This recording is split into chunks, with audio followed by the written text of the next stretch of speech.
ગુજરાત રાજ્ય યોગ બોર્ડ દ્વારા યોજાતા યોગ દિવસની જેમ 21 ડિસેમ્બરના રોજ વિશ્વ ધ્યાન દિવસની ઉજવણી આત્મીય યુનિવર્સિટી ઓડિટોરિયમ ખાતે યોજવામાં આવશે.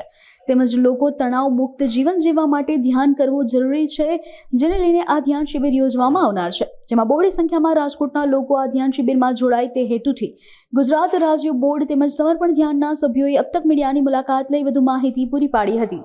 મારું નામ ધીમંત ઢેબર છે. હું હિમાલયન સમર્પણ ધ્યાન રાજકોટના આચાર્ય પદ પર કાર્યરત છું. મુખ્યત્વે કહું તો પહેલા તો આ તકે યુનો એટલે કે આંતરરાષ્ટ્રીય જે સંસ્થા છે, સંયુક્ત રાષ્ટ્ર મહાસભા, એનો આભાર માનવો ઘટે કે એમણે ભારત જે આપણું યોગ ગુરુ બનવા જઈ રહ્યું છે, વિશ્વ ગુરુ બનવા જઈ રહ્યું છે, એ ભારતના પ્રયાસોથી, આપણા દેશના પ્રયાસોથી યુનો દ્વારા વિશ્વ ધ્યાન દિવસ ઘોષિત કરવામાં આવ્યો છે.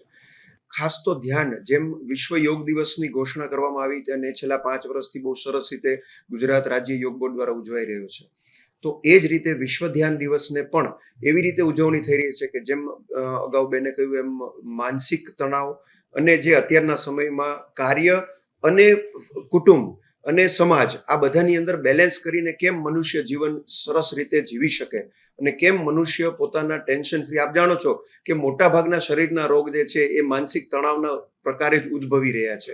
તો એ જો ત્યાં જ જડમૂળથી એને નાશ કરવામાં આવે તો શરીરના રોગ માટે તો યોગ થઈ જ રહ્યું છે અત્યારે. તો આના માટે આ ધ્યાન બહુ જરૂરી છે. અને હિમાલયન ધ્યાન યોગના પ્રણેતા શ્રી શિવકૃપાનંદ સ્વામીજી દ્વારા છેલ્લા 30 વર્ષથી આ ધ્યાનની પદ્ધતિ અપનાવાઈ રહી છે અને જન સુધી નિઃશુલ્ક આ પહોંચાડાઈ રહી છે. ઉપરાંત 72 થી વધારે દેશોમાં આ ધ્યાનની પદ્ધતિ શીખવાઈ રહી છે.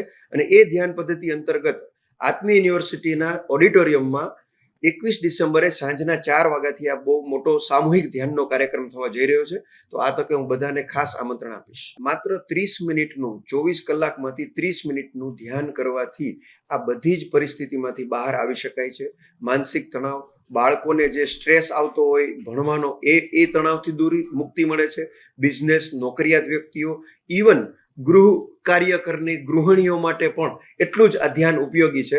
માત્ર 23.5 કલાક તો આપણા માટે જ આપીએ છીએ, પણ જો એમાંથી અડધો કલાક એટલે કે 30 મિનિટ ધ્યાન માટે આપીએ તો જે 100 ગ્રામનું આપણું મગજ અને ચિત્ત છે જે આખા શરીરને ચલાવી રહ્યું છે, એને જો અડધી કલાકનો ધ્યાનનો કાર્યક્રમ આપી દેવામાં આવે તો આખું શરીર મેનેજ થઈ શકે છે. હું ગીતાબેન સોજિત્રા, ગુજરાત રાજ્ય યોગ બોર્ડ રાજકોટ મહાનગરપાલિકા વેસ્ટ ઝોન કોર્ડિનેટર. આજે ગુજરાત રાજ્ય યોગ બોર્ડ દ્વારા વિશ્વ ધ્યાન દિવસ 21 ડિસેમ્બરના જે દિવસે ઉજવવાનું છે, એ માટે રાજકોટની જનતાને આમંત્રણ માટે આવ્યા છીએ અમે. અને આ ધ્યાનનો ઉદ્દેશ્ય છે કે જન સુધી આત્માની જાગૃતિ થાય, હેલ્થ, વેલ્થ અને હેપીનેસ વધે, એ આપણું લક્ષ્ય છે. તો આ જનતા માટે ખાસ એવો વિશ્વ યોગ દિવસની જેમ જ આ ધ્યાન દિવસ ઉજવવાનો છે. અને ધ્યાન દિવસ, આ દિવસ એટલે પસંદ કરવામાં આવ્યો છે કે આ વર્ષનો ટૂંકામાં ટૂંકો દિવસ છે. જેવી રીતે આપણે 21 જૂન છે એ વર્ષનો લાંબામાં લાંબો દિવસ છે, તો 6 મહિનામાં આપણે યોગ દ્વારા હેલ્થ, વેલ્થ, હેપીનેસ કરીએ છીએ. તો આ 21 જૂન અને 21 ડિસેમ્બર વચ્ચે આપણે આત્માનું કલ્યાણ કરવા માટે આ દિવસ માટે બધાને ધ્યાન અને આત્માના કલ્યાણ માટે આવવા માટે નિમંત્રણ કરીએ છીએ. ગુજરાત રાજ્ય યોગ બોર્ડ અને સમર્પણ ધ્યાન અને આપણે આત્મીય યુનિવર્સિટીના સહયોગથી આ સરસ કાર્ય કરી રહ્યા છીએ. તો હરેક જનતાને ખાસ જાણ કરવામાં આવે છે કે આ ધ્યાન દિવસમાં આપણા અમૂલ્ય સમયનો ઉપયોગ કરી અને આત્મા અને શરીરના કલ્યાણ માટે આ ધ્યાન શિબિરમાં પધારો. આમાં આપણે બધા માટે ઓપન જ મૂકેલું છે કે દરેક જનતા, રાજકોટ જિલ્લાની કે આપણા રાજકોટના રહેવાસીઓ માટે, દરેક જનતા માટે ઓપન જ મૂકેલું છે. અને આપણે કાંઈ રજિસ્ટરની જરૂર નથી. એમને આપણું આસન અને એક આપણા નિર્વિચાર સ્થિતિ માટે આવો. અને આ બધા માટે ખૂબ જ સારો એવો આ કાર્યક્રમ છે કે જરૂરી છે.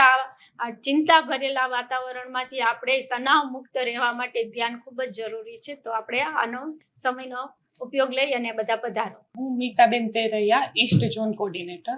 આ જાહેર જનતા માટેનો જ કાર્યક્રમ છે અને 1000થી પ્લસ પણ લોકો આ કાર્યક્રમમાં આવી શકે છે. આ કાર્યક્રમ કરવા પાછળનો ખાસ એ જ હેતુ છે કે આપણો જે માનસિક શાંતિ મળે અને લોકો વધારે પડતા ધ્યાન અને મેડિટેશન તરફ વળે અને લોકોને ઘર સુધી યોગની પણ જાણકારી મળે. આ કાર્યક્રમ આપણે આત્મીય કોલેજની યુનિવર્સિટીના ઓડિટોરિયમ હોલમાં છે.